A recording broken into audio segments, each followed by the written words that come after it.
You've been thinking about it for 3 hours. You've played out every possible outcome. The best case, the worst case, the version where you said the wrong thing, the version where you said nothing at all. You know exactly what you need to do. You're just not doing it. If that's you, this video isn't about what you think. It's not about productivity. It's not about discipline. It's about what being smart is actually doing to your brain. Here's the uncomfortable truth. Overthinking isn't a sign that something is wrong with you. It's a sign that your brain is working exactly as hard as it was built to. The problem is, it's working on the wrong thing. A 2022 meta-analysis in personality and individual differences studied thousands of people across IQ ranges. The finding was stark. The higher someone's intelligence, the more prone they are to rumination, the scientific term for looping thoughts that go nowhere. In other words, the smarter you are, the more ways you can imagine something going wrong. That's not a gift. That's a trap with a very high IQ. Psychologists call this the Hamlet Problem. Hamlet was the smartest person in the room. He saw every angle, considered every consequence, and he couldn't act until it was too late. Sound familiar? Here's what's happening at a neurological level. Smart brains have stronger connections between the prefrontal cortex, the part that plans and predicts, and the default mode network, the part that runs when you're doing nothing. Basically, your brain doesn't know how to be off. When most people rest, they rest. When overthinkers rest, they plan, replay, rehearse, and catastrophize. And here's the brutal part. Research shows this cycle doesn't produce better decisions. It produces more exhausted ones. You don't think your way to clarity. You think your way to paralysis. Trap 1. You mistake thinking for doing. There's a feeling smart people know well. The satisfaction of having almost started something. You've researched it, outlined it, planned it. You've thought about it so thoroughly, it almost feels done.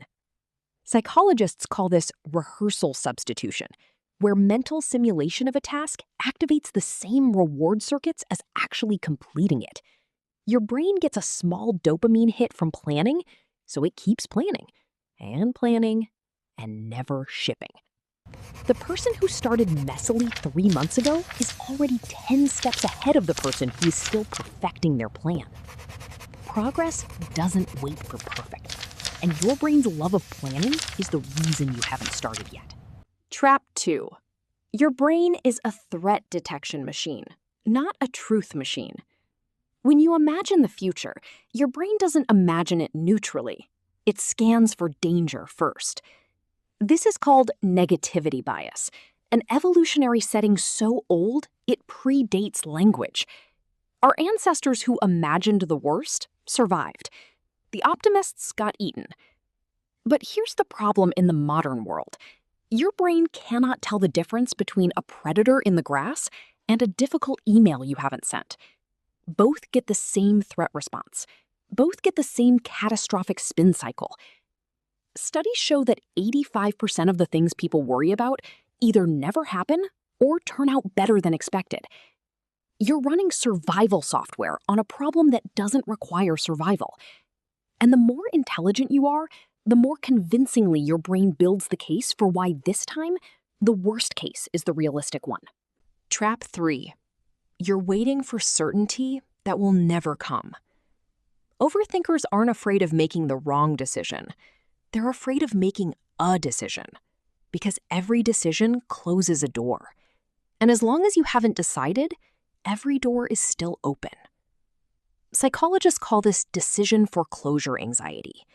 The more options you can see, which smart people see more of, the harder it becomes to commit to just one.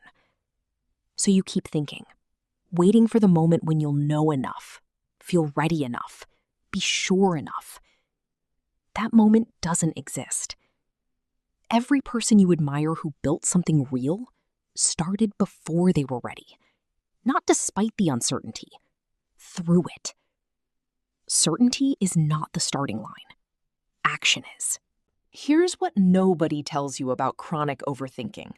The cost isn't just stress.